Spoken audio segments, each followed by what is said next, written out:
Welcome to Chillin' 101. We hope this video helps. You start by stopping damage and preserving data. Force stop the app from settings to clear transient issues and back up any essential settings or files so you can restore if needed.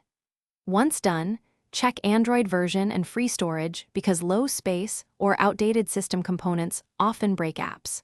Also inspect battery optimization and background restrictions, since aggressive power saving can kill app processes. These initial checks remove common external causes and keep your data safe before deeper fixes.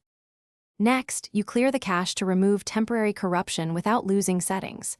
If that fails, clear app data, which resets the app to a fresh state, or uninstall recent updates that might be incompatible. Make sure the app has required permissions and that Wi-Fi or mobile data connections are stable. Many apps fail because they can't reach their servers. Once permissions and connectivity are confirmed, reinstall the app from Google Play to replace any corrupted binaries and try launching again. For stubborn problems, boot the device into safe mode so only system apps run.